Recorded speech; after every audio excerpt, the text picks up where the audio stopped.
بسم اللہ الرحمن الرحیم الحمد للہ رب العالمین والصلاة والسلام علی اشرف الانبیاء والمرسلین سیدنا و مولانا ابی القاسم محمد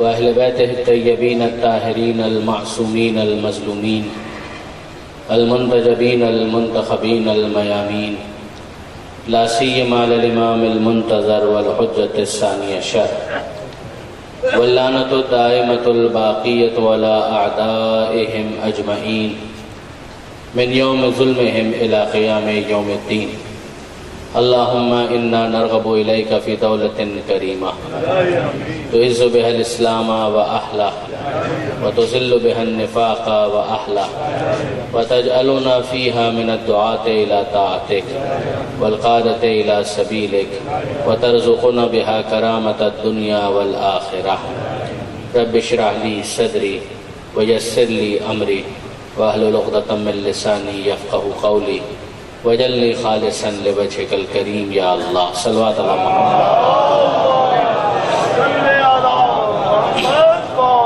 محمد اما بعد فقد قال اللہ سبحانہ وتعالی فی القرآن الحکیم بسم اللہ الرحمن الرحیم لا تحسبن الذین قتلوا فی سبیل اللہ امواتا بل احیاء عند ربهم یرزقون وقال ان اللہ اشترى من المؤمنین انفسهم واموالهم بان لهم الجنہ یقاتلون فی سبیل اللہ فیقتلون ویقتلون وعدا علیہ حقا فی التوراۃ والانجیل والقرآن صلوات علی محمد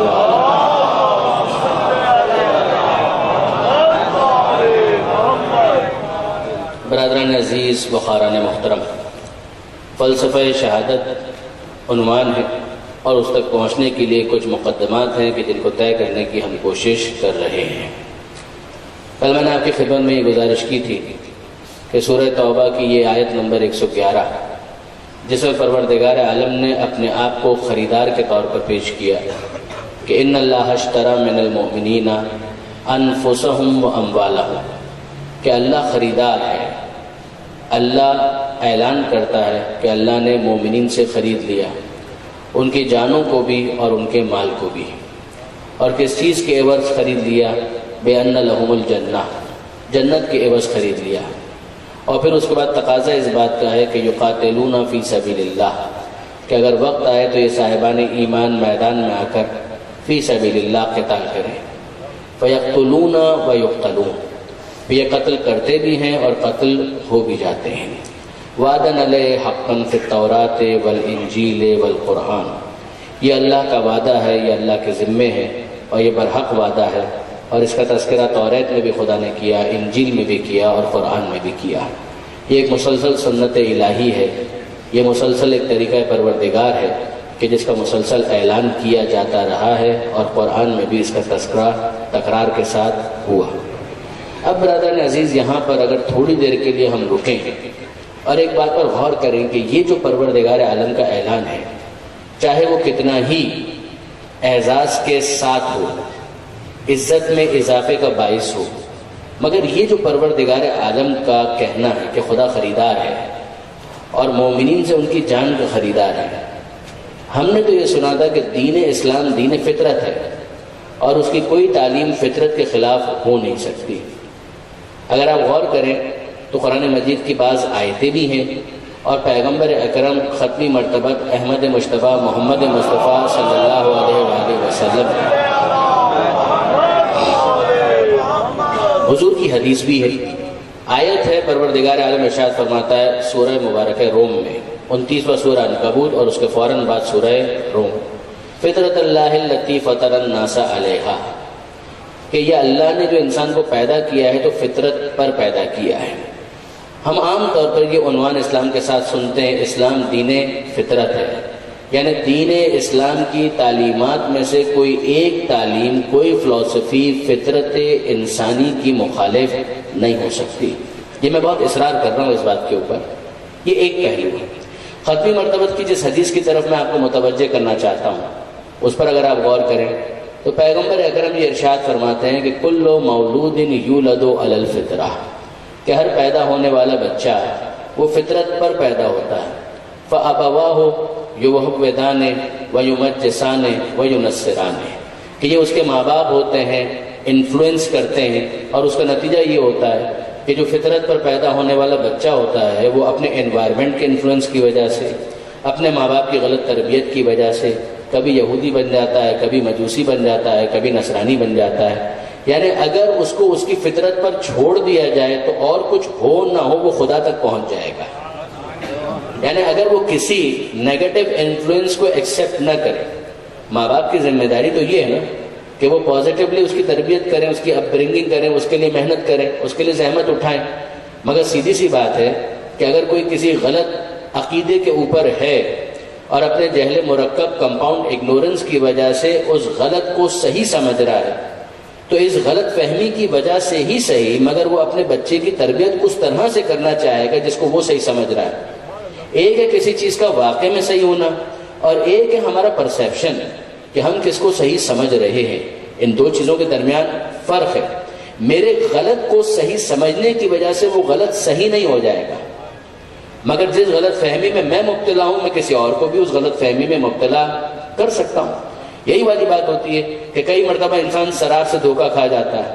وہ سمجھتا ہے کہ پانی موجود ہے جبکہ وہاں پر چمکتی ہوئی ریت ہوتی ہے، مگر وہ اپنی اس غلط فہمی کی وجہ سے ایک اسٹیپ بھی لے لیتا ہے.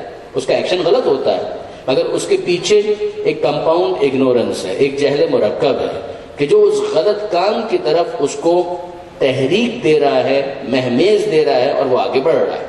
پیغمبر فرماتے ہیں کہ اگر اس پیدا ہونے والے کو مثبت تربیت مل جائے تو کیا کہنا ہے کہ ماں باپ صحیح سمجھ رہے ہوں، صحیح کو صحیح سمجھ رہے ہوں، اور پھر اس صحیح عقیدے کی اور صحیح بات کی صحیح تعلیم اپنی اولاد تک منتقل کر دیں، ٹرانسمٹ کر دیں، کنوے کر دیں، تو اس فطرت کے سفر کو اسپیڈ بھی مل جائے گی اور یہ سفر آسان بھی ہو جائے گا.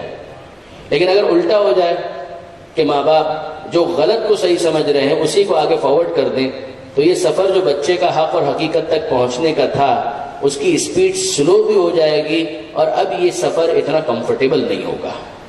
یہ جو ذہن انسانی کا ارتقا ہے اس کے اندر بیریئرز آ جائیں گے، رکاوٹیں آ جائیں گی. یہ دونوں باتیں آپ کے سامنے آ گئی، آیت قرآن بھی، پیغمبر اکرم کی حدیث بھی. ان دونوں کو میں نے اس وقت کیوں پیش کیا ہے؟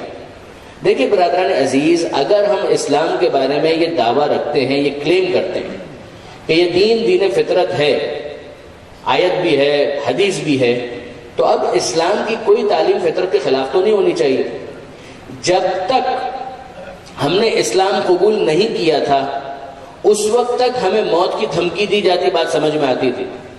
لیکن جب ہم نے اسلام کو قبول کر لیا تو اب یہ موت کی دھمکی کیوں دی جا رہی ہے؟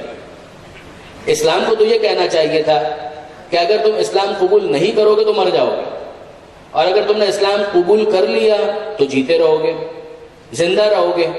میں آپ سے سوال کرتا ہوں، مجھے ایک بات بتائیے، فطرت کہتے اس کو ہیں کہ جو بلٹ ان ہو، فطرت کہتے اس کو ہیں کہ جو ایکوائر نہ کرنا پڑے، فطرت کہتے اس کو ہیں کہ جس کو سیکھنا نہ پڑے. آپ جو کالج میں جا کر سیکھتے ہیں وہ فطرت نہیں ہے، وہ علم ہے. آپ جو اسکول میں جا کر سیکھتے ہیں وہ فطرت نہیں ہے، وہ علم ہے. وہ اس اجمال کی تفصیل ہے. تشنگی علم کو حاصل کرنے کی یہ فطری ہے کہ انسان میں پروردگار نے تجسس رکھا ہے، کیوریوسٹی ہے. وہ جاننا چاہتا ہے اس کے پیچھے کیا ہے، ادھر کیا ہے، ادھر کیا ہے. یہ تجسس ہے، یہ فطری ہے. اگر بچہ موجود ہے اور پیچھے سے کسی نے ہاتھ اس کے کاندھے پر رکھا اور ہٹا لیا، وہ پہلا کام کیا کرتا ہے؟ وہ پیچھے مڑ کر دیکھتا ہے. یہ پیچھے مڑ کر دیکھنا اس کو کس نے سکھایا؟ کسی نے نہیں سکھایا. اس کا مطلب یہ ہے کہ تجسس فطری ہے. انفولڈ کرنا، چھپی ہوئی حقیقت کو ظاہر کرنا، یہ انسان کی فطرت میں پروردگار عالم نے رکھا ہے. اب اس کے حصول کے لیے وہ کیا کرتا ہے؟ وہ کالج جائے گا، اسکول جائے گا، استاد کے پاس جائے گا، دوستوں کے پاس جائے گا. وہیں پر تو یہ صحیح غلط گڑمٹ ہو کر اس تک پہنچے گا. آپ نے غور فرمایا؟ فطری چیز وہ ہے کہ جس کو حاصل کرنے کے لیے الگ سے کوئی اہتمام نہ کرنا پڑے. وہ تو اس کی آف شوٹس ہو سکتی ہیں، وہ تو اس کی ڈیٹیلز ہو سکتی ہیں، مگر جو بنیادی فطری چیز ہے وہ تو انسان کے اندر ان بلٹ ہوتی ہے. انسان کے اندر پروردگار عالم نے رکھا ہوتا ہے۔ میں 2-3 مثالیں اور دوں اپنے نوجوان دوستوں کے لیے۔ اس آنکھ سے آپ رنگ دیکھتے ہیں۔ کسی کالج میں جا کر آپ نے سیکھا کہ نیلے کو نیلا دیکھنا ہے اور پیلے کو پیلا دیکھنا ہے؟ یہ اس آنکھ کے پاس پروردگار کی طرف سے فطری ہدایت ہے۔ اگر وہ نارمل ہے تو نیلے کو نیلا دیکھے گی اور پیلے کو پیلا دیکھے گی۔ یہ کان آوازیں سنتا ہے، بھاری آواز کو بھاری سنتا ہے اور باریک آواز کو باریک سنتا ہے۔ کیا میٹرک کرنے کے بعد یہ بھاری اور ہلکے کا فرق سمجھ میں آتا ہے؟ کیا کالج میں جانے کے بعد یہ سمجھ میں آتا ہے؟ کان آواز کو سن رہے ہیں، بھاری آواز کو بھاری سنیں گے، شرل وائس ہے تو اس کو شرل سنیں گے۔ یہ فطری طور پر انسان کو پروردگار عالم نے سکھایا ہے۔ زبان کے اوپر اگر آپ نمک رکھ دیں تو کیا وہ میٹھا محسوس کرے گا؟ ظاہر ہے کہ اگر زبان کے اوپر آپ نے نمک رکھا ہے تو وہ نمکین محسوس کرے گی، اور اگر میٹھا رکھ دیا، شکر رکھ دی تو اس کو میٹھا محسوس کرے گا۔ تو یہ کوئی ڈگری لینے کے بعد زبان اس قابل ہوتی ہے کہ میٹھے کو میٹھا محسوس کرے اور کھٹے کو کھٹا محسوس کرے اور نمکین کو نمکین محسوس کرے؟ یہ سب فطری ہے، یہ فطری ہے۔ پروردگار عالم نے انسان کو بنایا ہی ایسے ہے کہ وہ نمکین کو نمکین محسوس کرے، میٹھے کو میٹھا محسوس کرے۔ اگر اسلام آنے کے بعد یہ حکم دے دے کہ دیکھو اب ہمارا حکم یہ ہے، اب تو تم اللہ والے بن گئے، تو اب تمہارے اوپر شریعت کی طرف سے پابندی یہ ہے کہ دن میں 5 مرتبہ نمکین کو میٹھا محسوس کرو، بھاری آواز کو باریک سنو، آنکھوں سے کالے کو نیلا دیکھو، نیلے کو پیلا دیکھو۔ یقین جانیے کہ اگر یہ حکم اسلام کی طرف سے آ جائے تو یہ غیر فطری حکم ہوگا اور اسلام دین فطرت نہیں رہے گا۔ اسلام ایسا کوئی حکم نہیں دے گا کہ جو فطرت انسانی کے خلاف ہے۔ میں آپ کی خدمت میں مزید مثالیں پیش کروں۔ اگر ایک انسان بھوک محسوس کرتا ہے تو کسی جگہ جا کر وہ سیکھتا ہے کہ بھوک کیا ہوتی ہے۔ بچہ اس دنیا میں آتا ہے، بھوک محسوس کرتا ہے اور اس بھوک کے اظہار کے لیے وہ گریہ کرتا ہے۔ بھوک کا احساس بھی فطری ہے اور گریہ کے ذریعے اظہار بھی فطری ہے۔ دونوں چیزیں فطری ہیں۔ ابھی تو وہ کسی کالج میں نہیں گیا، کسی اسکول میں نہیں گیا، کسی کنڈر گارٹن میں نہیں گیا، کوئی مونٹیسری میں داخلہ نہیں ہوا، کسی جگہ اس کا ایڈمیشن نہیں ہوا، بھوک کو محسوس بھی کر رہا ہے اور اس کا اظہار بھی کر رہا ہے۔ یہ سارے اظہارات یہ فطری ہیں، وہ احساس وہ فطری ہے۔ زندگی کے کسی مرحلے پر انسان شریک حیات کی طلب محسوس کرتا ہے، کیا اس کے لیے اسے کہیں پہ ایڈمیشن لینا پڑتا ہے؟ وہ ایسا نہیں معاملہ۔ یہ نکاح کی خواہش فطری ہے، پروردگار عالم نے اس کو ایسا بنایا ہے کہ اگر وہ نارمل ہے تو زندگی کے کسی مرحلے پر وہ یہ خواہش محسوس کرے گا، وہ جن سے مخالف میں اٹریکشن فیل کرے گا۔ اب ذرا سنیے اس پورے بیک گراؤنڈ کے بعد امام محمد تقی جواد علیہ الصلوۃ والسلام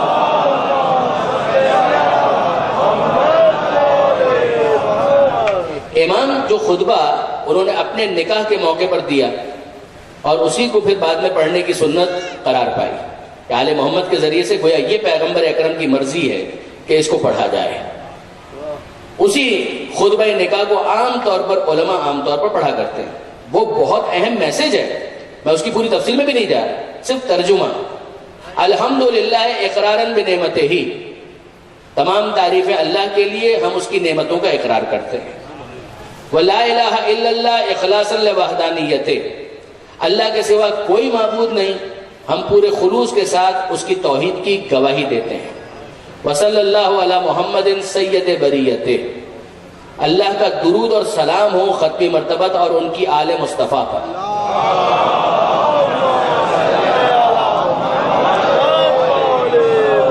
وعلی الاسفیاء من عطرتہ، اما بعد فقد کان من فضل اللہ علی الانام، یہ اللہ کا فضل ہے اپنے بندوں کے اوپر، ان اغناہم بالحلال عن الحرام، کہ اللہ نے حلال کے ذریعے حرام سے بے نیاز کر دیا۔ یہ کیا جملہ ہے، یہ کیا کمال کا جملہ ہے۔ میں اکثر نکاح کے محفلوں کے اندر ان جملوں کی تشریحات پیش کرنے کی گزارش کرتا ہوں، کوشش کرتا ہوں، لیکن ذرا اس موقع پر اس موضوع کے ربط کی وجہ سے ذرا سنیے اور دیکھیے کہ امام اس کے اندر کیا کہہ رہے ہیں۔ امام کہتے ہیں کہ یہ اللہ کا فضل ہے کہ اس نے اپنے بندوں کو حلال کے ذریعے حرام سے بے نیاز کر دیا. بھوک فطری ہے. پروردگار عالم یہ نہیں کہے گا کہ تمہیں بھوک کیوں لگتی ہے. جب پیدا اس نے کیا ہے تو اسے معلوم ہے کہ بھوک لگے گی. جب بھوک لگے گی تو انسان غذا کا طلبگار ہوگا اور خارج میں غذا کو ڈھونڈے گا. خارج میں اسے دونوں طرح کی غذائیں مل جائیں گی, حلال بھی اور حرام بھی. بھوک کے لگنے پر سوال نہیں ہوگا, غذا کے انتخاب پر سوال ضرور ہوگا. اگر پروردگار عالم یہ کہے کہ تمہیں بھوک کیوں لگتی ہے, یہ خلاف فطرت ہے. مالک تو نے ایسا پیدا کیا ہے کہ بھوک لگتی ہے. اگر خدا یہ کہے کہ تمہیں پیاس کیوں لگتی ہے, یہ خلاف فطرت سوال ہے.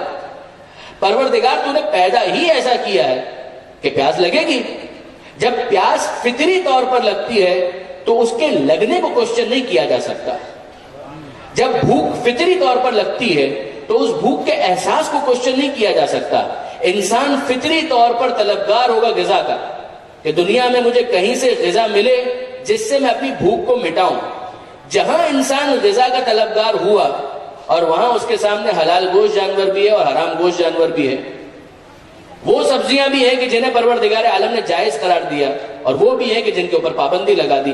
اب جیسے ہی انسان باہر اپنی غذا کی تلاش میں گیا, اسلام اس کو بھی کوشچن نہیں کرتا, انتخاب کو کوشچن کرتا ہے کہ تم کس غذا کا انتخاب کرتے ہو, کس مشروب کا انتخاب کرتے ہو. اگر ایک انسان حلال کے ذریعے سے حرام سے بے نیاز ہونا چاہتا ہے تو حلال میں بہت وسعت ہے. امام یہ سمجھاتا ان اغناہم بالحلال عن الحرام, یہ اللہ کا فضل ہے اپنے بندوں کے اوپر کہ اس نے حلال کے ذریعے حرام سے بے نیاز کر دیا. حلال گوشت جانور اتنے ہیں کہ سور کے گوشت کی طرف جانے کی کوئی ضرورت نہیں ہے.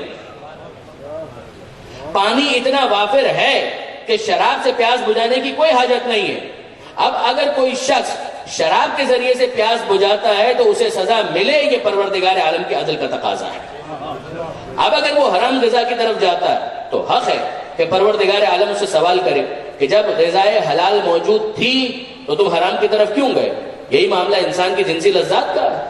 جب پروردگار عالم نے نکاح کا حلال طریقہ رکھا تھا تم حرام کی طرف کیوں گئے. اس سے یہ نہیں پوچھا جائے گا کہ تمہارے اندر یہ خواہش مناکحت پیدا کیوں ہوئی. فطری طور پر پیدا ہوئی, فطرت کا تقاضا یہ ہے کہ یہ خواہش پیدا ہو. پروردگار عالم کو اس پر کوئی اعتراض نہیں. خالق پیدا کرنے والا ہے تو خلقت کے اصول بھی جانتا ہے. فطرت پر پیدا کرنے والا ہے تو فطرت کی تفصیل بھی جانتا ہے. اور جب امتحان لینا چاہتا ہے تو خارج میں حلال میں وسعت رکھے گا اور پھر یہ مطالبہ کرے گا کہ حلال کی وسعت کے بعد تمہیں حرام کی طرف جانے کی اجازت نہیں ہے. یہاں سے امتحان شروع ہو جاتا ہے. یہ وہ امتحان ہے جو پروردگار عالم رکھتا ہے. اب میں آپ سے سوال کرتا ہوں, یہ سارا بیک گراؤنڈ آپ کے سامنے آ گیا, وہ مثالیں آپ کے سامنے آ گئی, یہ خطبہ آپ کے سامنے آ گیا. اب میں آپ سے پوچھتا ہوں, مجھے ایک بات بتائیے, ہم زندہ رہنا چاہتے ہیں یا مرنا چاہتے ہیں؟ اگر آپ کسی جوان سے پوچھیں آپ زندہ رہنا چاہتے ہیں یا مرنا چاہتے ہیں, آپ باقی رہنا چاہتے ہیں یا فنا ہونا چاہتے ہیں, اس کا جواب کیا ہوگا؟ میں باقی رہنا چاہتا ہوں, میں مرنا نہیں چاہتا. کیا کسی جگہ جا کر آپ نے اس حقیقت کو سمجھا؟ کیا کسی جگہ جا کر آپ نے اس خواہش کو اپنے اندر پیدا کیا؟ جواب جی نہیں. جب ہوش سنبھالا اور اس بات کو سمجھا کہ کچھ چیزیں وہ ہیں کہ جن کو بقا کہا جاتا ہے, کچھ حقیقتیں وہ ہیں کہ جن کو فنا کہا جاتا ہے, اس وقت سے میرے دل میں یہ تمنا اور خواہش ہے کہ میں باقی رہنا چاہتا ہوں. تو کسی اسکول میں تو نہیں سیکھا, کسی کالج میں تو نہیں سیکھا. آپ باقی رہنا چاہتے ہیں, یہ آپ کی فطری خواہش ہے, یہ آپ کی فطری خواہش ہے. اسلام دین فطرت ہے, اور جب دین فطرت ہے تو مسلمان ہونے کے بعد آپ کو مرنا نہیں چاہیے. لیکن آپ قرآن اٹھا کر دیکھیے, اب آیتوں کا ایک سلسلہ ہے, کل نفس ذائقۃ الموت, جو زندہ ہے اس کو موت کا مزہ تو چکھنا ہے. کیا قرآن کی آیت یہ نہیں؟ تو اے مالک یہ تو فطرت کے خلاف ہو گیا. اے پروردگار یہ فطرت کے مطابق تو نہیں ہے. جب تک میں مسلمان نہیں ہوا تھا اس وقت تک اگر مجھے موت آتی تو میں سزا سمجھ کے قبول کر لیتا کہ میں نے کب دین فطرت کو قبول کیا تھا. لیکن جب میں نے دین فطرت کو قبول کر لیا تو اب اس کے بعد کل نفس ذائقۃ الموت کا مطلب کیا ہے؟ ہر زیرو کو موت کا مزہ چکھنا ہے. اینما تکونوا یدرککم الموت، سورہ نساء. تم کہیں پر بھی چلے جاؤ، موت کے عفریت کے پنجے آ کر تم کو دبوچ لیں گے. وَلَوْ كُنْتُمْ فِي بُرُوجٍ مُشَيَّدَةٍ، چاہے تم مضبوط قلعوں کے اندر جا کر پناہ گزین ہو جاؤ، وہاں پر بھی تمہیں پناہ نہیں ملے گی، وہاں پر بھی موت آ جائے گی. یعنی پروردگار عالم معاذ اللہ میں سمجھانے کے لیے عرض کر رہا ہوں، کوئی شرمندگی بھی نہیں ہے. دین فطرت ہے، انسان فطری طور پر باقی رہنا چاہتا ہے. اسلام قبول کر لیا اور قرآن کھول کر پڑھنا شروع کیا، موت موت موت موت موت، کہ موت تو آنی ہے، موت تو آنی ہے، موت تو آنی ہے. تو مالک پھر یہ دین فطرت کیسے ہوا؟ اب تو یہ دین فطرت نہیں ہے. کیس کیا ہے؟ کیس یہ ہے برادران عزیز کہ جو دوا ہے اسی کو بیماری سمجھا جا رہا ہے. جس کے ذریعے سے بقا مل سکتی ہے اسی کو فنا سمجھا جا رہا ہے. اور اسلام اسی مسکانسیپشن کو دور کرنا چاہتا ہے، اسی غلط فہمی کو دور کرنا چاہتا ہے. یعنی میں عرض یہ کرنا چاہتا ہوں کہ دیکھیں برادران عزیز، ہم اس دنیا سے جائیں گے. اس دنیا میں آنے سے پہلے بھی تو کچھ مراحل ہیں کہ جن کو ہم نے طے کیا ہے. اس دنیا میں آنے سے پہلے بھی کچھ مراحل ہیں کہ جن کو ہم نے طے کیا ہے. یعنی ایٹ ونس خدا نے ہمیں نازل تو نہیں کر دیا، کوئی ایک پروسیس ہے. حضرت آدم علیہ السلام سے جو شروع ہوا اور اجداد سے ہوتا ہوا انسان، اسلاف سے ہوتا ہوا، ارحام سے ہوتا ہوا اپنی ماں کے شکم تک پہنچا اور پھر اس کے بعد اس دنیا تک آیا. تو جب اس دنیا تک آئے ان مراحل سے ہوتے ہوئے، تو کیا ہم نے اس دنیا میں آنے کو فنا سے تعبیر کیا کہ اس دنیا میں آئے اس کا مطلب یہ ہے کہ ہم فنا ہو گئے، ہم ختم ہو گئے؟ نہیں. اور جب ایسا ہم نے نہیں سمجھا تو اب یہ غلط فہمی کیوں ہو رہی ہے کہ اگر اس دنیا سے آگے جائیں گے تو فنا ہو جائیں گے؟ کیوں یہ سمجھ رہے ہیں؟ دیکھیں برادران عزیز، میں آپ کی خدمت میں عرض کروں، شہید آیت اللہ مرتضیٰ مطہری، ان کی بہت عمدہ کتاب عدل الہی، جس کا اردو ترجمہ اسی نام سے ہوا، ہمارے بہت اچھے سینئر دوست مولانا ابو طالب طباطبائی صاحب نے اس کا ترجمہ کیا اور انصافاً ترجمے کا حق ادا کر دیا. اس کا انگریزی ٹرانسلیشن ہوا ڈیوائن جسٹس کے نام سے. میرا گمان یہ ہے کہ انگریزی ٹرانسلیشن آپ کو انٹرنیٹ پر مل جائے گا اور اردو ترجمہ تو آپ کو کسی بھی دکان سے مل جائے گا. شہید مرتضیٰ مطہری نے بھی ان مثالوں سے بہت استفادہ کیا پروردگار عالم کے عدل کو ایلوبریٹ کرنے کے لیے. دیکھیے، انسان اس دنیا میں جب آیا ہے تو کسی مرحلے سے ہو کر آیا ہے. اگر وہ سمجھ میں آ جائے تو اس دنیا کے آگے کا جو مرحلہ ہے وہ بہت آسانی کے ساتھ سمجھ میں آ جائے گا، کچھ سمجھ میں آ جائے گا. پروردگار عالم یہ ارشاد فرماتا ہے قرآن مجید کے اندر، یصورکم فی الارحام کیف یشاء، وہ خدا ہے جو تمہیں تمہاری ماؤں کے پیٹ میں صورت عطا کرتا ہے، تصویر بناتا ہے. خدا کی ایک صفت ہے مصور، خدا تصویر بناتا ہے. یصورکم فی الارحام کیف یشاء، وہ خدا ہے جو تمہاری ماؤں کے شکم میں، تمہاری ماؤں کے رحم میں تمہاری صورت بناتا ہے جیسی چاہتا ہے. اور کیا صورت بناتا ہے، کیا صورت بناتا ہے. دیکھیں پروردگار عالم کی قدرت کو اس طرح سے بھی انسان کچھ تو سمجھے. ہم جب کوئی تصویر بناتے ہیں تو ہمیں کتنی چیزوں کی ضرورت ہوتی ہے. ہم تصویر بنائیں تو کوئی تختہ ہو کہ جس کے اوپر کاغذ کوئی چارٹ رکھیں تب تصویر بن سکتی ہے. اگر وہ جگہ ہل جل، اگر اس میں حرکت ہو تو وہ تصویر نہیں بن پائے گی. اگر روشنی نہیں ہے، اندھیرا ہے، تو ہم تصویر نہیں بنا پائیں گے. اگر ہم تصویر بنا رہے ہیں اور اس کے اوپر پانی آ کر گر گیا، ہم تصویر نہیں بنا پائیں گے. اور آخر میں اگر ہم نے تصویر بنا بھی لی تو اس کے اندر روح نہیں پھونک پائیں گے. اور خدا وہ ہے کہ جو 3 تاریکیوں میں تصویر بناتا ہے. کوئی تختہ موجود نہیں ہے اور تصویر بناتا ہے، کوئی روشنی نہیں ہے اور تصویر بناتا ہے. اور فقط تصویر نہیں بناتا، اس مایا کے درمیان، اس فلوئڈ اور لکوڈ کے درمیان تصویر بناتا ہے اور پھر آخر میں روح بھی پھونک دیتا ہے. 3 تاریکیوں میں وہ تصویر بنا رہا ہے. یصورکم فی الارحام کیف یشاء وعلی کل شیء قدیر ہے. مگر معرفت پروردگار کا ایک زینہ تو ہم طے کریں، کہ احساس تو کریں کہ ہم کتنی محدودیت رکھتے ہیں اور وہ کتنا علی کل شیء قدیر ہے. کچھ تو سمجھ میں آئے. اب وہ وہاں پر تصویر بناتا ہے، تصویر تو اس نے بنائی. اب ذرا اس مثال پر غور کیجئے گا، یہ تمثیل ہے جس کے ذریعے سے ہمیں اس معمے کو اور اس پزل کو حل کرنا ہے۔ پروردگار عالم نے تصویر بنائی، اچھا اب ظاہر ہے کہ شکم مادر کے اندر وہ تصویر بن رہی ہے، تو جسم مادر میں اور بھی بہت سارے اندرونی آرگنز تو ہیں۔ اب جو ایناٹومی کے ماہرین ہیں، ڈاکٹر حضرات، وہ تو اس بات کو بہت زیادہ ایلوبریٹ کر سکتے ہیں کہ اندر اور بہت سارے آرگنز تھے، دل موجود تھا، پھیپھڑے موجود تھے، گردے موجود تھے، اور وہیں پر ایک تصویر بننا شروع ہوئی۔ تو ان سب نے آپس میں گفتگو شروع کی کہ یہ نیا کون آ گیا، یہ نیا کون آ گیا، یعنی ہم لوگ تو پرانے ہیں، یہاں کے مقامی ہیں، یہ باہر سے کون سیٹلر آ گیا۔ اب ظاہر ہے کہ ایشوز ہیں، وسائل کی تقسیم کا بھی مسئلہ ہوگا، حقوق کا بھی پرابلم ہوگا، بڑا فساد ہو سکتا ہے، تو بڑے مسائل ہو سکتے ہیں۔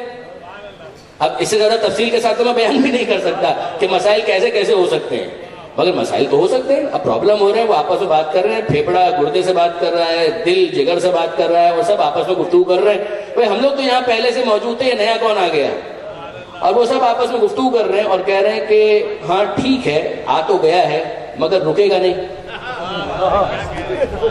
یہاں پر یہ ٹھہرے گا نہیں۔ تم کو کیسے معلوم کہ نہیں ٹھہرے گا؟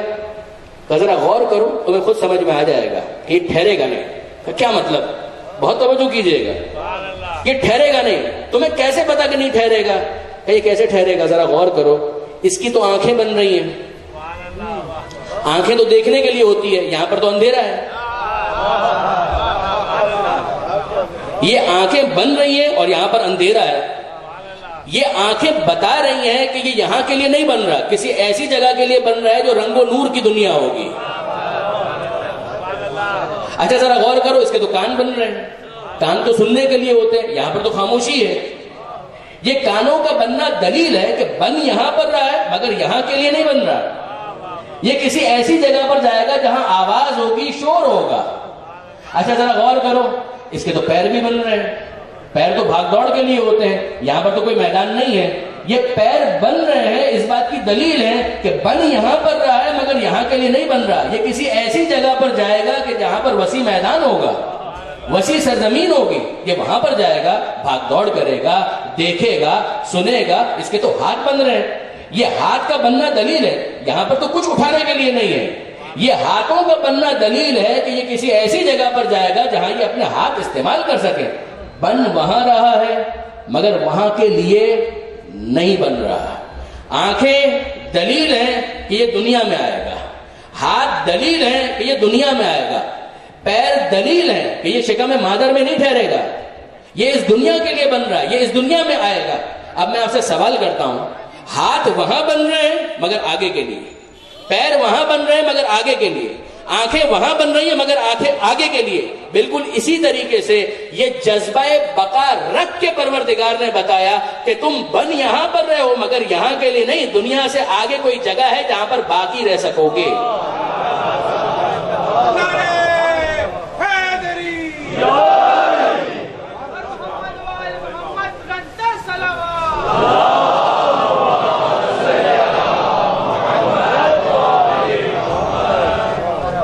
آپ نے غور فرمایا برادران عزیز، وہاں بن رہے تھے یہاں کے لیے، یہاں پر بقا کا جذبہ رکھا گیا اور سمجھا دیا گیا کہ جذبہ بقا تمہارے اندر ہے مگر یہاں پر باقی نہیں رہ سکتے، تو کسی ایسی جگہ پر جاؤ گے کہ جہاں پر باقی رہ سکو، وہاں پر تم باقی رہ سکو گے، یہاں سے تمہیں شفٹ ہونا ہے، یہاں سے تمہیں ٹرانسفر ہونا ہے۔ اچھا اب برادران عزیز ذرا غور فرمائیے، وہ بچہ جو اس وقت شکم مادر میں ہے، جب اس دنیا میں آ رہا ہے، آپ اس کو سمجھا سکتے ہیں کہ بیٹا اگر شکم مادر سے باہر نہیں نکلو گے تو آنکھیں کیسے استعمال کرو گے؟ کیا وہ سمجھے گا؟ وہ تو رو رہا ہے، وہ کہہ رہے ہیں مجھے تو نہیں جانا، وہ تو وہیں محدود رہنا چاہتا ہے، مگر کیا آپ اس کے اس رونے کی وجہ سے اس کو وہیں پر قید رکھنا پسند کریں گے؟ آپ کہیں گے یہ تو ڈیزاسٹر ہو گیا، تو باہر آنے کے لیے راضی ہی نہیں ہے، یہ تو باہر آنے کے لیے آمادہ ہی نہیں ہے، وہ روئے یا چیخے کچھ بھی کرے، اس کو اس دنیا میں آنا پڑے گا تاکہ وہ اپنے ارتقاء کو آگے بڑھا سکے۔ اگر وہ نہیں بھی آنا چاہتا تو بھی وقت معین کے پورا ہونے پر اسے وہاں سے یہاں پر شفٹ کر دیا جائے گا، چاہے وہ گریا کر رہا ہو۔ بالکل اسی طریقے سے اگر کوئی اس دنیا سے جاتے ہوئے رو بھی رہا ہوگا تو ارتقاء کو آگے بڑھانے کے لیے ضروری ہے کہ اسے بقا کی طرف آگے بڑھا دیا جائے۔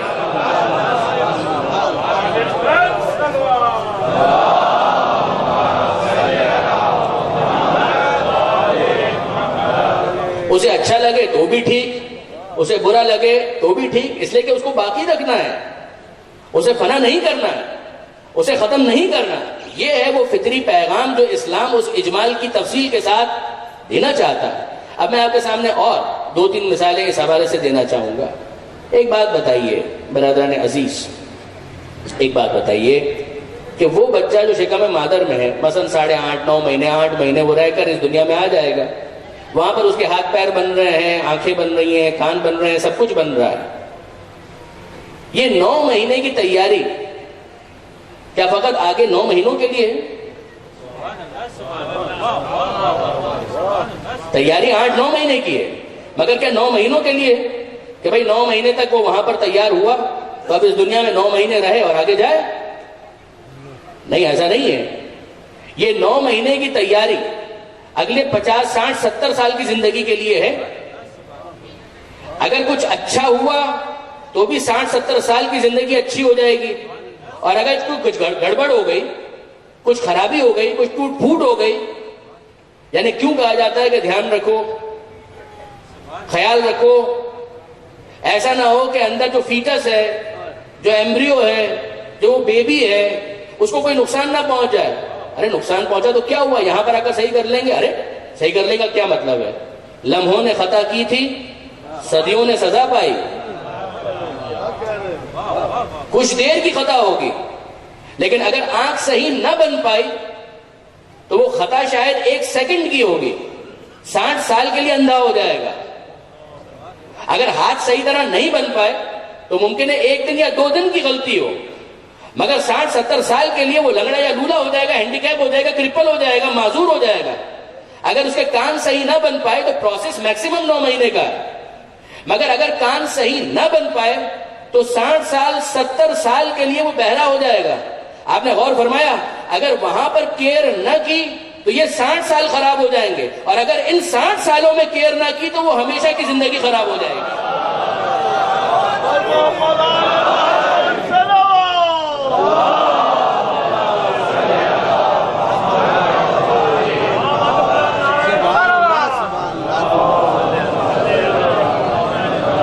کیا پروردگار عالم کی عجیب نشانیاں ہیں یہ جو پروردگار عالم نے اس مرحلے میں رکھی ہیں، تاکہ جو اگلا انسان آگے جانے والا ہے وہ اس کی روشنی میں اپنے سفر کو مرتب کر سکے، اسے طے کر سکے اور اچھی طریقے سے طے کر سکے۔ برادران عزیز، معاملہ یہاں پر ٹھہرتا نہیں ہے۔ آپ مجھے انصاف سے بتائیے، وہ بچہ جب یہاں پر آ رہا ہے تو روتا ہوا آتا ہے، مگر جب ماں اپنے آغوش میں لیتی ہے پھر کیا ہوتا ہے؟ پہلے وہ اجنبیت کا احساس کرتا ہے، وہ شکم مادر ہی کو سب کچھ سمجھ رہا ہوتا ہے، مگر جب اپنا کوئی اسے گود میں لے لے اور اسے محبت اور پیار کا احساس ہو تو اس کا رونا تھم جاتا ہے، مسکراہٹ آ جاتی ہے، راحت اور سکون مل جاتا ہے۔ بس یہی معاملہ یہاں سے جاتے ہوئے بھی ہے۔ علی نے ایسے ہی تو نہیں کہا تھا کہ میں یمت یرانی، جو مرے گا مجھے دیکھے گا۔ یہاں سے جاتے ہوئے ایک مومن بن کر تو دکھائے، علی والا بن کر تو دکھائے، پھر اس کے بعد واقعاً وہ کیفیت ہے کہ انسان جب جا رہا ہے تو ممکن ہے غمگین ہو، مگر جب وہاں پہنچے اور اپنے نظر آ گئے، سینے سے لگانے والے، پیار کرنے والے، محبت کرنے والے، تو پھر وہاں پر جانا کبھی بھی بھاری نہیں لگے گا، وہاں پر جانا اچھا لگے گا۔ درود بھیجیے محمد و آل محمد۔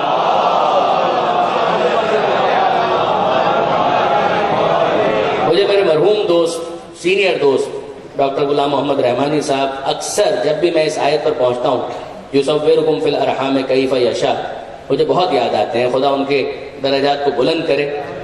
اس لیے کہ مجھے یاد ہے کہ ایک مرتبہ ہم لوگ بیٹھے ہوئے تھے اور ڈاکٹر صاحب خود MBBS کے ڈاکٹر تھے، اور دینی معلومات بھی کیا اس شخص کے پاس تھی، اور کیا وہ جینیس ایک پرسنالٹی۔ ڈاکٹر غلام محمد ایک دفعہ ہمیں کہنے لگے کہ جب وہ پڑھ رہے تھے اور ایمبریولوجی پڑھ رہے تھے تو اس زمانے میں انہوں نے دوستوں یہ زمانہ آج کا تو نہیں تھا، انٹرنیٹ اور یہ ساری چیزیں اویلیبل نہیں تھی. کتابیں ہیں اویلیبل ہیں نہیں ہیں، آؤٹ آف پرنٹ ہے، تو میڈیکل کے اسٹوڈنٹس آپس میں بہت کچھ ایک دوسرے سے ایکسچینج کرتے ہیں. تو وہ یہ کہتے تھے کہ ہم نے کتابیں آپس میں ایکسچینج کی. تو میری کتاب کسی کے پاس گئی اور اس کے اندر وہ لیولز اور سٹیجز لکھی ہوئی تھی کہ 1 ویک کے بعد ایمبریو جو بچہ ہے اس کی یہ پوزیشن ہوتی ہے، پھر اس کے بعد یہ پوزیشن ہوتی ہے، پھر اس کے بعد یہ پوزیشن ہوتی ہے. تو وہ کہتے ہیں کہ جو میرا دوست اس کا مطالعہ کر رہا تھا اس کو اور کچھ سمجھ میں نہیں آیا، وہ قدرت پروردگار کے اس مظاہرے کو دیکھ کر ششدر رہ گیا. پڑھتا جاتا تھا اور ہر اسٹیج کے آگے ایک آیت لکھتا تھا فَبِأَيِّ آلَاءِ رَبِّكُمَا تُكَذِّبَانِ.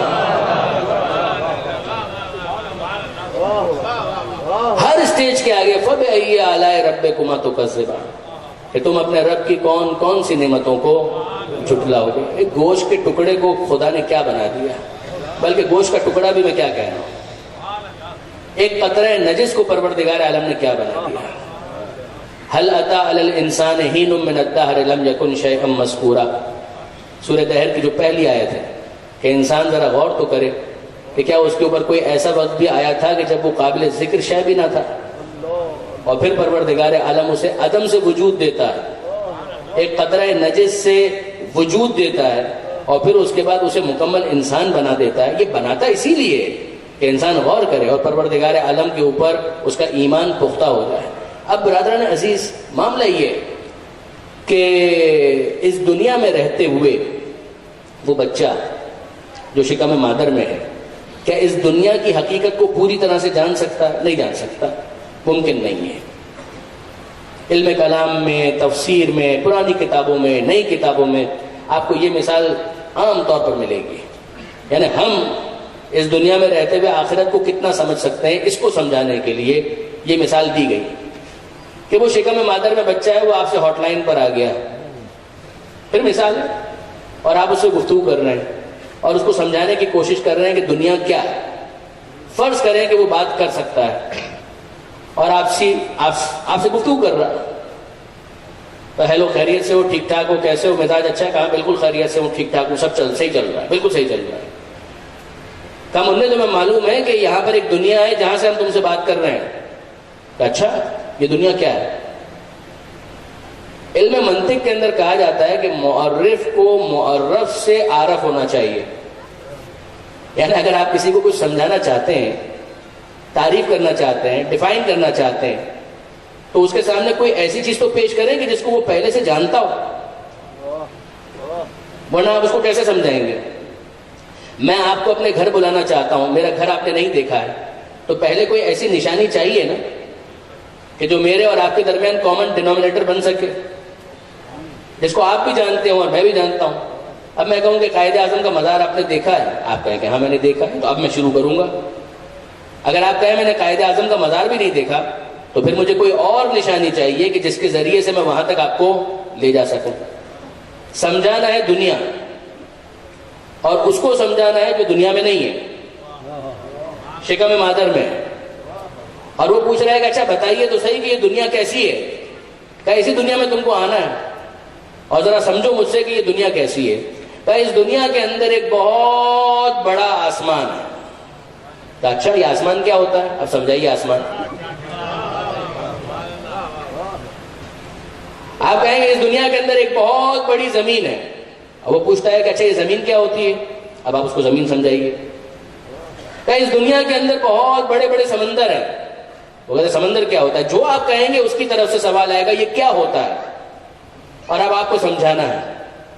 اب فرض یہ ہے کہ وہ دیکھ رہا ہے، تو کیا دیکھ رہا ہے؟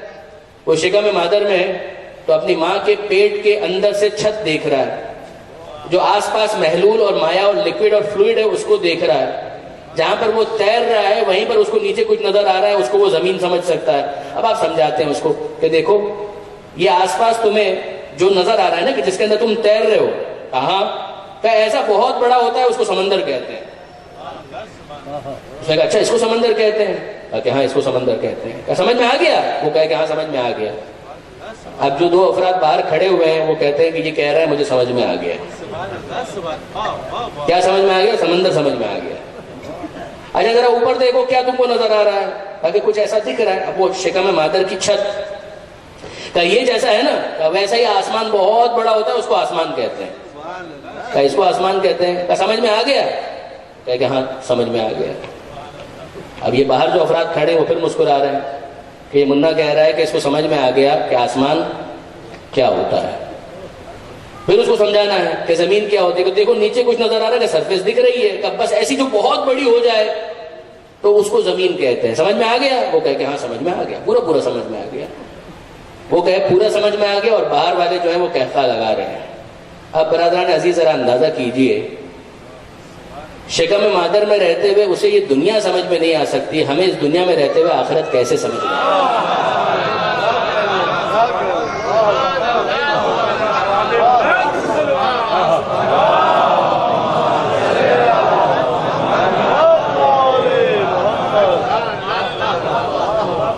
کچھ آئیڈیا تو ہوگا اس بچے کو بھی جب یہ سمجھائے ایسا سمندر ہوتا ہے تو وہ کہے کہ پورا سمجھ میں آ گیا, غلط.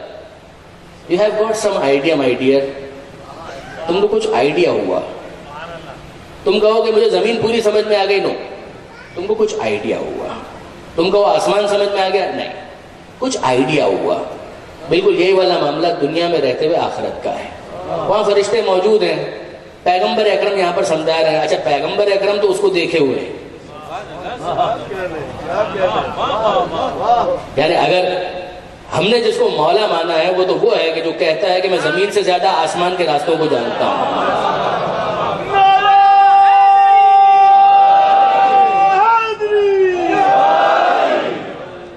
لیکن آپ انصاف سے مجھے بتائیے, پیغمبر اکرم کو سمجھانا ہے آخرت, اور دنیا میں جو افراد موجود ہیں ان کو سمجھانا ہے کہ آخرت کیسی ہوتی ہے.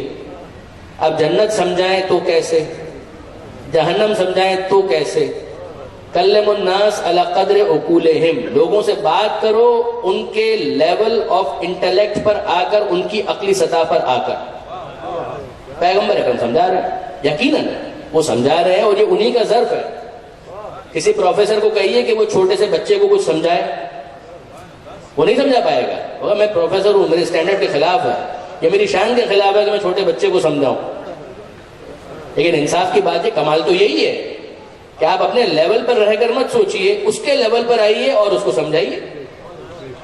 یعنی ہمارا سلام و محمد اور آل محمد پر.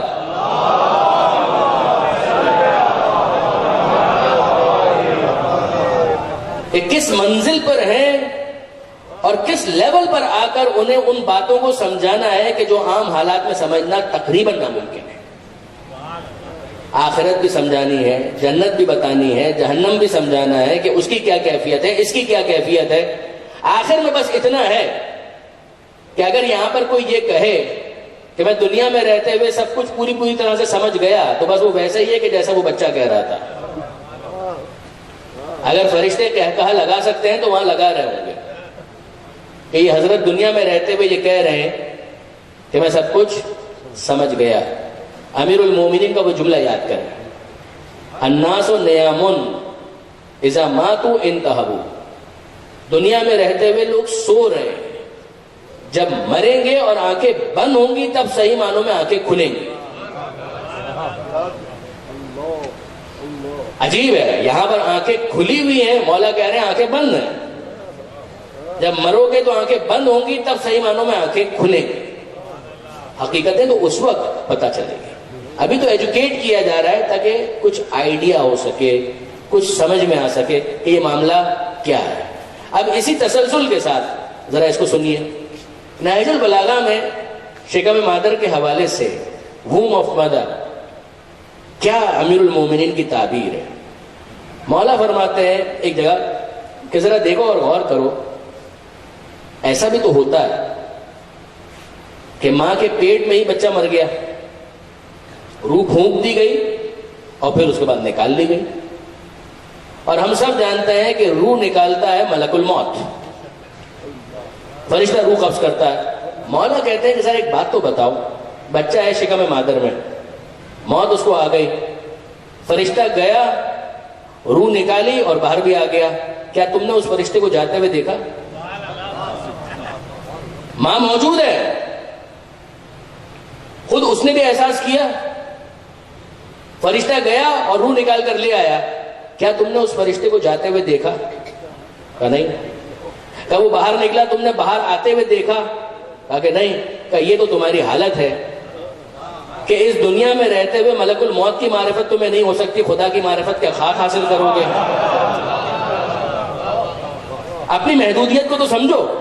یعنی اب آپ ذرا غور فرمائیے برادران عزیز, کیفیت یہ ہے کہ ایک طرف مطالبہ ہے کہ معرفت حاصل کرو, وما خلقت الجن والانس الا لیعبدون, ہم نے تو پیدا ہی اس لیے کیا کہ ہماری عبادت کرو. تعبیر کی گئی کہ معرفت حاصل کرو, خدا کو پہچانو. اے پروردگار, مولا خود کہہ رہے ہیں ملک الموت کی معرفت تو حاصل نہیں کر سکتے, خدا کی معرفت کیا خاک حاصل کرو گے؟ جو چیز ناممکن ہے پھر اس کا مطالبہ ہم سے کیوں کیا جا رہا ہے؟ ارے چھوڑیے, خدا وہ تو خالق ہے, وہ تو مالک ہے, وہ تو رب ہے, وہ تو پالنہار ہے, وہ تو پالنے والا ہے. کوئی اس دنیا میں رہتے ہوئے علی کی معرفت تو حاصل کر کے دکھا دے. کیا ہم سے یہ مطالبہ ہے؟ جواب جی ہاں, مطالبہ تو ہے.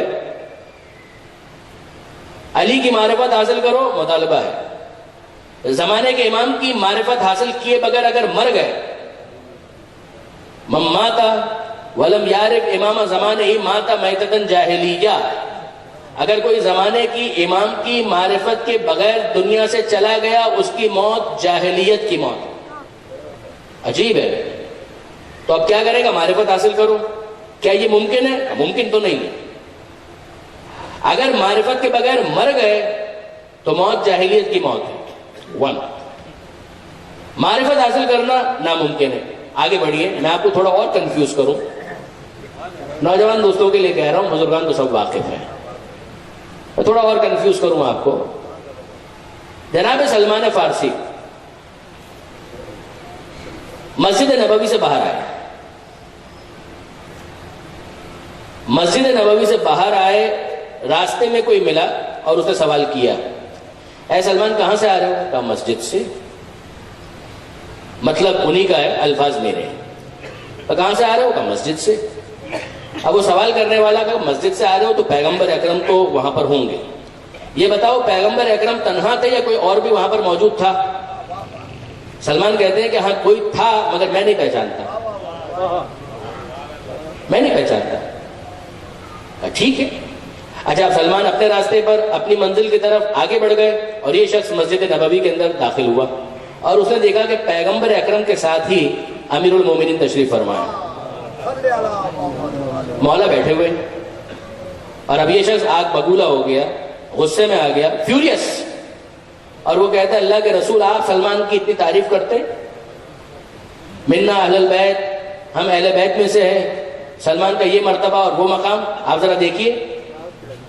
ابھی میری ملاقات ہوئی, میں نے پوچھا اے سلمان مسجد میں پیغمبر تو تھے, یقیناً ہوں گے, ان کے ساتھ کوئی بیٹھا ہوا تھا یا پیغمبر اکرم اکیلے تھے؟ مجھ سے سلمان نے کہا کہ ہاں کوئی تھا تو صحیح مگر میں نہیں پہچانتا. اور آپ دیکھ لیجئے یہ علی بیٹھے ہوئے ہیں, سلمان کے علی کو نہیں پہچانتے. کیا سلمان اور علی ایک دوسرے کے لیے اجنبی ہیں؟ جو 10 درجے ایمان کے اوپر ہو وہ کل ایمان کو نہیں پہچانتا. پیغمبر اکرم مسکرائے اور کہا کہ سلمان کا کیس ہے, سلمان کو بلاؤ. شکایت سلمان کے بارے میں, تو جس کے بارے میں کمپلین ہے اس کو تو بلاؤ. سارا جھگڑا اسی لیے بڑھتا ہے کہ جس کا کیس ہوتا ہے اس کو نہیں بلایا جاتا. چاہے گھریلو مسائل ہو, چاہے معاشرتی مسائل ہو, چاہے اداروں کے مسائل ہو. ارے بھائی جس کی کمپلین ہے اس کو تو پوچھو, کیا شکوہ تھا, کیا پرابلم تھی, کیوں یہ کہا تھا, کیا بیک گراؤنڈ تھا, کس کانٹیکس میں یہ بات ہوئی تھی. پیغمبر اکرم نے کہا بھائی سلمان کا کیس ہے, سلمان کو بلاؤ. جناب سلمان کو بلایا گیا. سلمان آئے مسجد میں. پیغمبر اکرم جان رہے ہیں مگر اس پورے مکالمے کے ذریعے سے کسی کی معرفت میں اضافہ مقصود ہے. پیغمبر اکرم کہتے ہیں اے سلمان تمہارے بارے میں کمپلین آئی ہے. فرمائیے اللہ کے رسول کیا کمپلین ہے؟ کہا یہ شخص یہ کہتا ہے کہ تم سے باہر ملاقات ہوئی. یس یہ ایسا ہی ہوا, بالکل ایسا ہی ہوا. کہا اس نے تم سے پوچھا کہ مسجد میں رسول کے ساتھ کوئی بیٹھا ہوا تھا؟ کہ جی ہاں اس نے پوچھا. اور تم نے کیا جواب دیا؟ تو میں نے جواب دیا کہ ہاں کوئی تھا تو صحیح مگر میں نہیں پہچانتا. اور تم نے یہ کہا کہ آئی مینٹین مائی اسٹیٹمنٹ, میں اب بھی یہی کہتا ہوں کہ میں علی کو نہیں پہچانتا. تو میری مجال ہے کہ میں کہہ سکوں میں علی کو پہچانتا ہوں. تو مطلب کیا ہے؟ اگر رسول آپ نے ہی تو یہ ارشاد فرمایا کہ خدا کو کسی نے نہیں پہچانا سوائے میرے اور علی کے. مجھے کسی نے نہیں پہچانا، اگر پہچانا تو خدا نے اور علی نے، اور علی کو بھی کسی نے نہیں پہچانا، یا اللہ نے پہچانا یا محمد مصطفیٰ نے پہچانا. نہ میں خدا ہوں نہ محمد مصطفیٰ، تو علی کو پہچاننے کا دعویٰ کیسے کر سکتا ہوں؟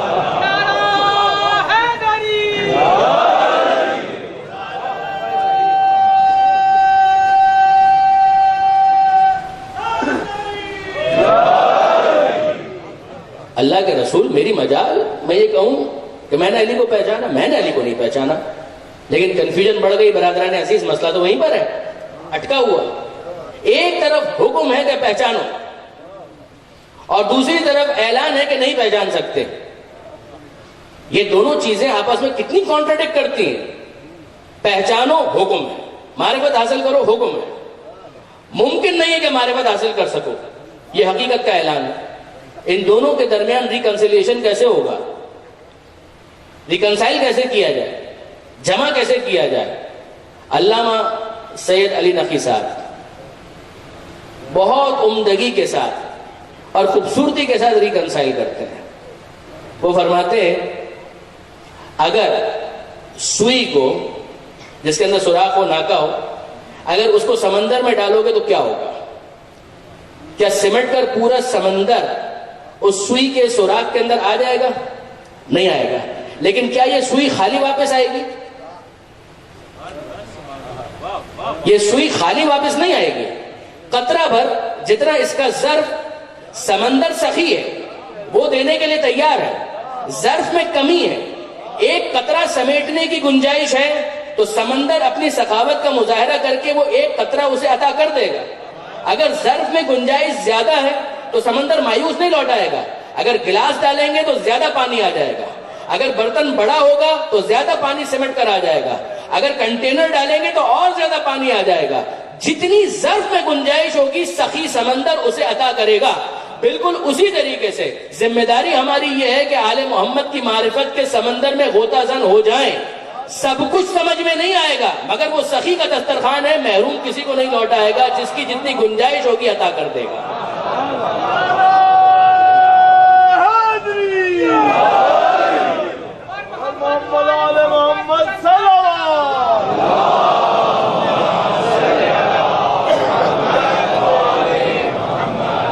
ان کی طرف سے عطا میں کمی نہیں ہے.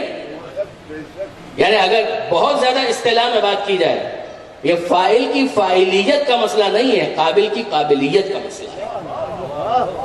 وہ عطا کرنا چاہتے ہیں، وہ دینا چاہتے ہیں. جو یہ کہا جا رہا ہے کہ تم معرفت حاصل نہیں کر سکتے، وہ ہے 100%. 100% کا یہاں پر کوئی مطلب ہی نہیں ہے. 100% کا تو مطلب ہوتا ہے کہ جہاں پر فل اسٹاپ لگ جائے، کہ جہاں پر آگے کوئی گنجائش نہ ہو. مگر یہ وہ وسیع سمندر ہے کہ جس کی کوئی انتہا ہی نہیں ہے. انسان بس اپنے ظرف کو وسعت دیتا چلا جائے، قطرہ بھر سمیٹنے کی صلاحیت ہے، بڑھائے، بڑھاتا چلا جائے. بس اتنا اطمینان رکھے کہ ظرف میں وسعت جتنی بھی پیدا ہو جائے گنجائش پھر بھی باقی رہے گی. اور اگر کوئی نہ پہچان سکے جتنا واجب ہے اتنا بھی نہ پہچان سکے تو پھر اس کی ہلاکت یقینی ہے.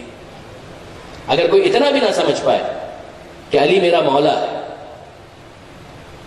پیغمبر رسول ہے، خدا میرا خالق ہے، اگر بنیادی باتیں اتنی بھی اسے سمجھ میں نہ آئے کہ اس وقت بھی زمانے کا ایک امام ہے، اگر بنیادی ترین معرفت بھی اسے حاصل نہ ہو، اگر وہ دشمن علی کے سامنے بیزاری کا اعلان نہ کر سکے تو کیسی معرفت اور کون سی معرفت؟ کم سے کم جانتا تو ہو کہ میں علی والا ہوں. جو زیارت جامعہ کے الفاظ ہے کہ معکم لا مع غیرکم. اے زمانے کے امام، میں آپ کے ساتھ ہوں، میں آپ کے ساتھ ہوں، اور آپ کے غیر کے ساتھ میرا کوئی تعلق نہیں. جہاں جتنا ممکن ہو میں اظہار کروں گا، مگر بہرحال میں اس بات کو جانتا ہوں کہ آپ حجت خدا ہیں. مولا آپ کو بنایا گیا، ولی آپ کو بنایا گیا، امام آپ کو بنایا گیا. امام 12 ہیں اور بس 12 ہیں، نہ 13واں کوئی امام ہو سکتا ہے، نہ اس میں کوئی کمی ہو سکتی ہے. اتنا تو کم سے کم انسان جانے. پھر اس کے بعد ٹھیک ہے انسان خدا سے دعا مانگے کہ اے پروردگار اللہم عرفنی نفسک، اے پروردگار اپنی معرفت عطا کر. فإنک ان لم تعرفنی نفسک لم عارف نبیک، اگر تیری معرفت نہ ہوئی تو تیرے نبی کو بھی نہیں پہچان سکوں گا. اللہم عرفنی رسولک فإنک ان لم تعرفنی رسولک لم عارف حجتک، کہ اے پروردگار اگر تیرے رسول کی معرفت حاصل نہ ہوئی تو حجت خدا کی معرفت کیسے حاصل ہوگی. اللہم عرفنی حجتک، اے پروردگار مجھے اپنی حجت کی معرفت عطا کر. فإنک ان لم تعرفنی حجتک ضللت عن دینی، اگر تیری حجت کی معرفت مجھے حاصل نہ ہو سکی تو میں گمراہ ہو جاؤں گا. کم سے کم حضرت حجت امام زمانہ عجل اللہ تعالی فرجہ الشریف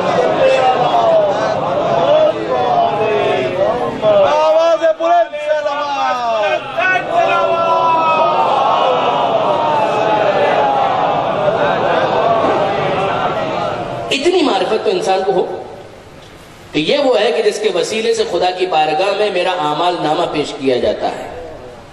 اتنا تو وہ سمجھے کہ اگر وہ دعائے سلامتی ہے امام زمانہ پڑھ رہا ہے تو یہ متھ نہیں ہے، یہ حقیقت ہے. اگر وہ دعائے فرج پڑھ رہا ہے اتنا تو وہ سمجھے کہ ہاں واقعاً اس کا امام زمانہ کے ساتھ کوئی تعلق ہے کہ جس کے وسیلے سے خدا دعائیں قبول کرتا ہے. اتنا تو وہ سمجھے. پھر اس کے بعد جس کی جتنی گنجائش اس کے مطابق وہ اپنے آپ کو روحانی اعتبار سے ترقی دے سکتا ہے. بس برادران عزیز، کربلا میں امام حسین کا قافلہ پہنچ چکا منزل مسائل. حسین ابن علی اس بات سے واقف ہیں کہ میری منزل کربلا ہے. حسین کو مقتل کی تلاش ہے. نانا رسول خدا بتا چکے ہیں کہ حسین کربلا میں شہید ہونا ہے. جب مدینہ منورہ سے چلے تھے تو جناب ام سلمہ کے ساتھ مکالمہ، اس میں حسین ابن علی نے باقی تمام زمینوں کو پس کر کے اور کربلا کی زمین کو بلند کر کے دکھایا ہے کہ نانی یہ وہ جگہ ہے کہ جہاں پر آپ کا بیٹا جا رہا ہے. امام حسین نے اس موقع پر کربلا کی زمین سے ایک مٹھی خاک اٹھا کر جناب ام سلمہ کو دی تھی اور یہ کہا تھا کہ نانی اماں اس مٹی کو اس مٹی کے ساتھ مخلوط اور ممزوج کر دیجئے کہ جو پیغمبر اکرم نے آپ کو امانتاً دی ہے میرے نانا نے، اور جس دن یہ مٹی خون ہو جائے تو سمجھ لیجئے گا اب آپ کا حسین دنیا میں موجود نہیں ہے. حسین واقف ہے کہ میری منزل کربلا ہے. حسین کو مقتل کی تلاش ہے اور اسباب ظاہری کے ماتحت اب ڈھونڈنا چاہ رہے ہیں کہ وہ جگہ کون سی ہے. جب پہنچے ہیں تو راہوار نے آگے بڑھنے سے انکار کر دیا. سواری کے جانور کو بدلا گیا. حضرت ابو الفضل عباس نے 7 مختلف راہواروں کا انتخاب کیا اور کسی نے بھی آگے بڑھنے سے انکار کیا. کوئی آگے بڑھنے کے لیے تیار نہیں ہوا. امام مظلوم بنی اسد کے لوگوں کو بلاتے ہیں اور سوال کرتے ہیں کہ یہ تو بتاؤ کہ اس جگہ کا کیا نام ہے. بنی اسد کے لوگ کہتے ہیں یقال لہا نینوا، مولا اس جگہ کا ایک نام نینوا ہے. حسین کو تو کسی نام کی تلاش ہے. حسین کہتے ہیں ہاں ٹھیک ہے مگر کوئی اور نام ہے؟ کسی نے کہا یقال لہا غازریہ، مولا اس جگہ کا ایک نام غازریہ ہے. امام پوچھتے ہیں ہاں ٹھیک ہے مگر کوئی اور نام ہے؟ کسی نے کہا یقال لہا شط الفرات، کہ مولا اس کا ایک نام شط فرات ہے. حسین کہتے ہیں ہاں یہ بھی ٹھیک ہے لیکن کوئی اور نام ہے؟ کہ مولا یہ تو وہ نام ہے کہ جو ہمیں معلوم تھے، اگر آپ اجازت دیں تو ہم اپنے قبیلے کے ایک بزرگ کو لے کر آتے ہیں، ممکن ہے اسے کوئی اور نام معلوم ہو. کل لے کر آؤ.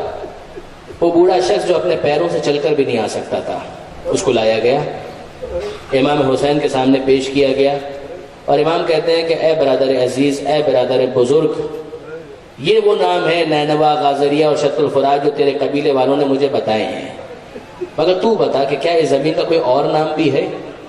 وہ اپنے ذہن پر زور ڈالتا ہے اور کہتا ہے یقال لہا کرب و بلا، کہ مولا اس جگہ کا ایک نام کرب و بلا ہے. حسین کو وہ نام مل گیا جس کی حسین کو تلاش تھی. امام کہتے ہیں کہ ھذا ارض کرب و بلا، ہاں یہی وہ جگہ ہے کہ جس کا نام کرب و بلا ہے. امام کو مقتل کی تلاش تھی، مقتل مل گیا. اور اب امام کہتے ہیں کہ ہاں یہیں پر ہمارے اونٹ بٹھائے جائیں گے، ہماری سواریاں یہیں پر ٹھہرائی جائیں گی، یہیں پر ہمارے خیمے لگائے جائیں گے اور پھر ان خیموں کو تاراج کیا جائے گا اور یہیں پر ہمارا خون بہایا جائے گا۔ علامہ سید علی نقوی صاحب فرماتے ہیں کہ ہاں مولا، بس ایک خون وہ تھا کہ جس کو آپ نے بہنے نہیں دیا، وہ ننھے علی اصغر کا خون کہ جسے آپ نے چلو میں لے کر اپنے چہرے پر مل لیا، وہ خون آپ نے بہنے نہیں دیا۔ باقی سارے خون، چاہے علی اکبر کے ہوں، چاہے قاسم کے ہوں، چاہے عباس کے، چاہے اعزہ کے ہوں، چاہے دوستوں کے، سب کے خون اسی زمین کربلا پر اس خون کو بہایا گیا۔ اب امام کہتے ہیں، اے بنی اسد کے لوگوں، میں تمہاری اس زمین کے اوپر ٹھہرنا چاہتا ہوں اور اس لیے میں چاہتا ہوں کہ تم سے اس زمین کو خریدوں۔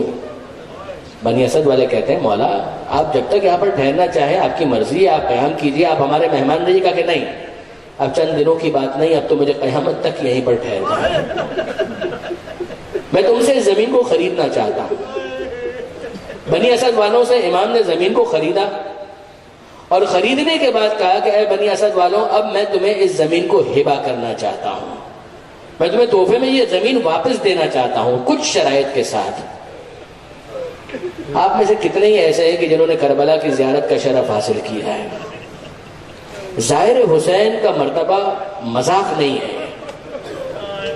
حسین نے اپنے زائر کو اس وقت یاد کیا ہے کہ جب کربلا پہنچے۔ بنی اسد والوں کو مخاطب کر کے کیا کہتے ہیں امام؟ حسین اپنے زائر کو پہچانتے ہیں۔ برادران عزیز، میں نے یہ حدیث خود پڑھی ہے کہ بعد میں کسی معصوم سے سائل نے سوال کیا کہ مولا یہ حسین کے جو زائرین آتے ہیں، کیا حسین اپنے زائر کو پہچانتے ہیں؟ آنسوؤں کے ساتھ امام نے جواب دیا، تم اپنی اولاد کو اتنا نہیں پہچانتے جتنا حسین اپنے زائر کو پہچانتے ہیں۔ امام حسین کہتے ہیں، اے بنی اسد والوں، میری پہلی شرط یہ ہے کہ دیکھو یہاں پر ہمیں شہید کر دیا جائے گا، قتل کر دیا جائے گا، بعد میں جب کوئی زائر ہماری زیارت کے لیے آئے تو وعدہ کرو کہ ہماری قبر کی نشاندہی کرو گے۔ اگر وہ پوچھے کہ حسین کی قبر کہاں پر ہے، تم بتانا کہ یہ ہے تمہارے مولا اور تمہارے مظلوم آقا کی قبر۔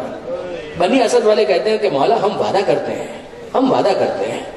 اے بنی اسد والوں، دوسری شرط میری یہ ہے کہ جب میرا زائر یہاں پر میری زیارت کے لیے آئے تو اسے 3 دن اپنا مہمان بنانا۔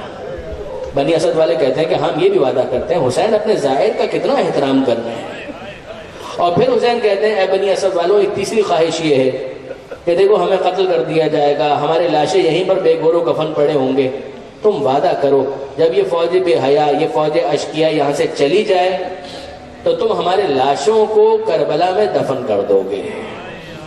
بنی اسد والے کہہ رہے اولی العزمی نہیں ہے، عاشور کے دن آ کر بنی اسد والوں نے امام کا ساتھ نہیں دیا ہے، مگر جتنا وہ کر سکتے تھے امام نے اتنی ہی زحمت ان کو دی اور کہا بنی اسد والوں بس اتنا کر دینا کہ ہمارے لاشوں کو دفن کر دینا۔ بنی اسد والے کہتے ہیں کہ ہاں ہم وعدہ کرتے ہیں کہ آپ کے لاشوں کو ہم دفن کر دیں گے۔ بنی اسد والے جانے لگے تو اب امام کہتے ہیں، اے بنی اسد والوں، جاتے رہو، جا تو رہے ہو، مگر ایک کام کرو، اپنے گھر کی خواتین سے کہنا کہ فرزند رسول انہیں بلا رہا ہے، کچھ کام تمہارے گھر کی خواتین سے ہے۔ بنی اسد کے لوگ پریشان ہو کر سوچ بھی رہے ہیں کہ ہمارے گھر کی خواتین سے حسین کیا کام لے سکتے ہیں، یہ بیبیاں کیا کام آ سکتی ہیں، مگر گئے اور جا کر کہا، اے بیبیوں، تمہیں فرزند رسول نے بلایا ہے۔ وہ بیبیاں، وہ خواتین اپنی چادروں کو سنبھالتے ہوئے، اپنے حجاب کو سنبھالتے ہوئے امام حسین کے سامنے آئی، ہاتھ جوڑ کر کہتی ہے، فرزند رسول ہم بھی کچھ آپ کی خدمت کر سکتے ہیں؟ بعض علماء کہتے ہیں کہ اس موقع پر امام حسین نے کہا، اے بیبیوں، دیکھو میں بھی زینب کا بھائی ہوں، میں بھی ام کلثوم کا بھائی ہوں، میرے گھر میں بھی یہ خواتین موجود ہیں، ایک کام کر سکو گی؟ وہ بیبیاں کہتی ہیں، مولا آپ حکم کیجئے۔ کہا، ہو سکتا ہے کہ تمہارے گھر کے مرد فوج یزید کے ڈر اور خوف کی وجہ سے ہمارے لاشوں کو دفن کرنے کے لیے آمادہ نہ ہو۔ کہا، مولا حکم کیجئے، ہم کیا کر سکتے ہیں؟ کہا، اتنا وعدہ کرو کہ جب فرات کے پاس پانی بھرنے کے لیے آؤ گی تو پانی بھرتے بھرتے ایک مٹھی خاک ہمارے جسموں کے اوپر ڈال دینا، شاید اسی طرح سے ہمارے لاشیں دفن ہو جائیں۔ وہ بیویاں آنسوؤں کے ساتھ کہتی ہیں کہ مولا ہم یہ وعدہ کرتے ہیں کہ اتنا کام تو ہم ضرور کریں گے۔ وہ جانے لگی تو امام کہتے ہیں کہ اے بنی اسد کی عورتوں، ذرا اپنے گھر کے بچوں کو تو بھیج دینا، میں تمہارے گھر کے بچوں سے بھی کچھ بات کرنا چاہتا ہوں۔ وہ بیویاں اب یہ سوچ رہی ہیں کہ ہمارے بچے کیا کر سکتے ہیں، گئیں اور جا کر کہا کہ اے بچوں جاؤ، فرزند رسول نے تمہیں بلایا ہے۔ وہ بچے آئے، اور امام حسین نے، اب وہی علماء کا جملہ، وہ یہ کہتے ہیں کہ امام نے اس موقع پر کہا کہ اے بچوں دیکھو جس طرح سے تم ہو نا، میرا بھی ایک چھوٹا بچہ علی اصغر جیسا ہے، میں بھی صاحب اولاد ہوں، میرے بھی بچے ہیں، کیا تم میرا ایک کام کر سکو گے؟ وہ بچے کہتے ہیں کہ فرزند رسول ہم آپ کی کیا خدمت کر سکتے ہیں؟ امام کہتے ہیں کہ اے بچوں، ہو سکتا ہے کہ تمہارے ماں باپ، نہ تمہارے گھر کے بڑے مرد نہ خواتین، فوج یزید کے ڈر سے ہمیں دفن کرنے کے لیے آمادہ نہ ہو، کیا تم ہمارا اتنا کام کرو گے کہ کربلا کے ریگستان میں کھیلنے کے بہانے آنا اور ایک ایک مٹھی خاک اٹھا کر ہمارے لاشوں پر ڈالتے چلے جانا؟ ہو سکتا ہے کہ اسی طرح سے فرزند زہرا کی خبر بن گیا۔ الا ولعنۃ اللہ علی القوم الظالمین وسیعلم الذین ظلموا ای منقلب ینقلبون ماتم حسین۔